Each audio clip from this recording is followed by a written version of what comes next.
gonna keep the door open. Go.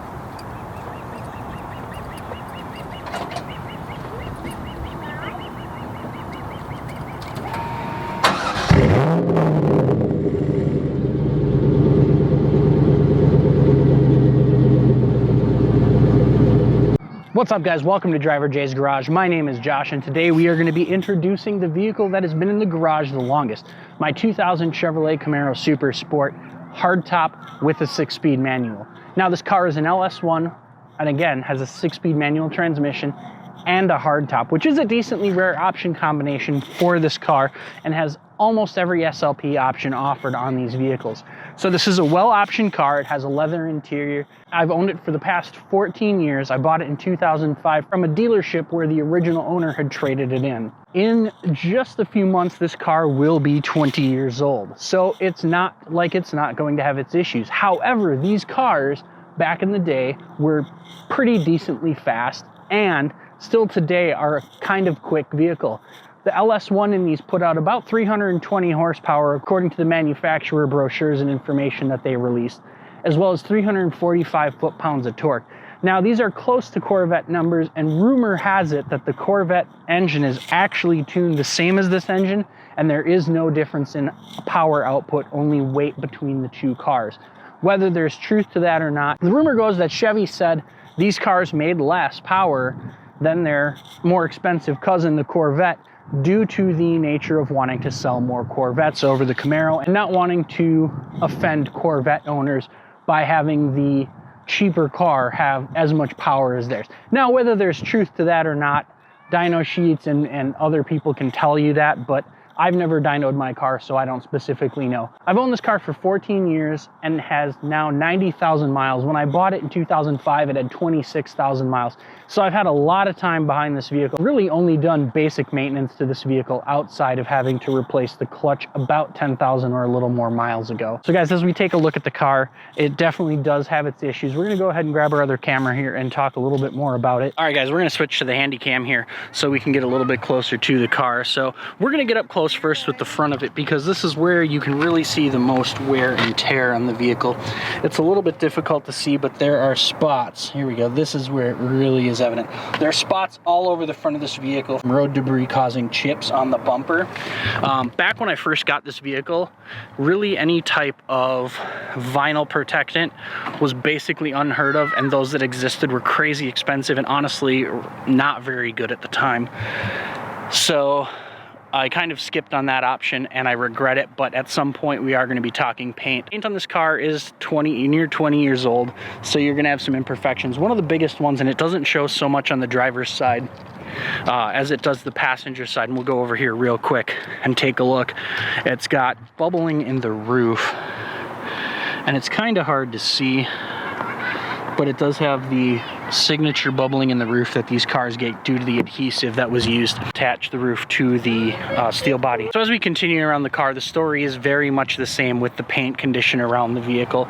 The paint isn't in super good condition. The body actually is in pretty decent condition outside of a couple of minor areas, and that's right here where the original owner attempted to, or during the original owner's time, the shop or maybe the original owner himself attempted to jack the vehicle up, and there's little mount brackets underneath the body of the car that mount the fender, and if you jack from those, you'll actually bend the fender out, and that happened with this vehicle. I did correct it a little bit, but it's pretty difficult to fully fix. I've never gotten around to getting it up on a hoist to completely fix the condition. As we go around the car, like I said, there really isn't a lot wrong with this car. Mechanically, it's very sound. Suspension on this car does need some work. It's got either a blown rear shock or a broken spring. I don't know which. I don't encounter it too often, but it does rattle pretty bad if I hit a hard bump.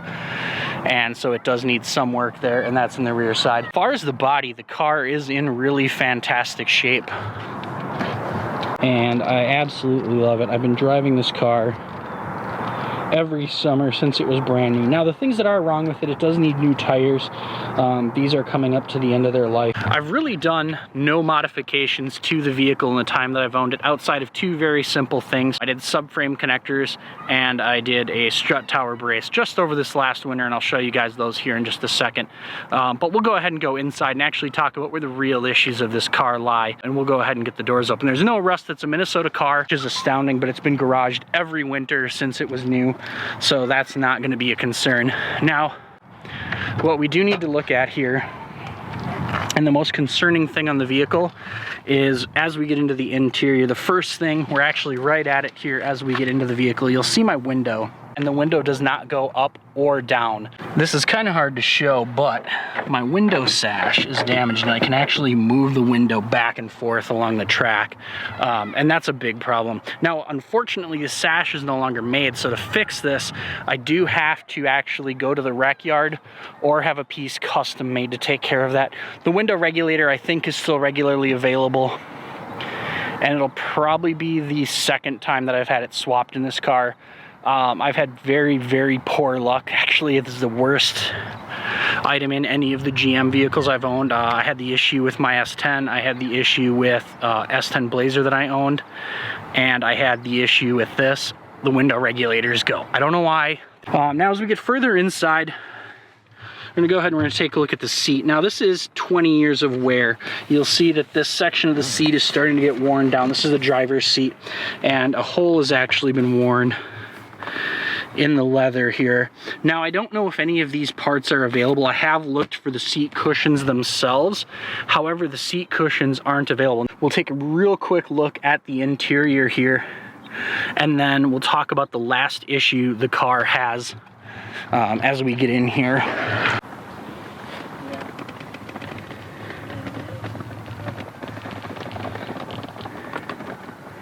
Now, the interior is very much reminiscent of 90s GM and early 2000s GM.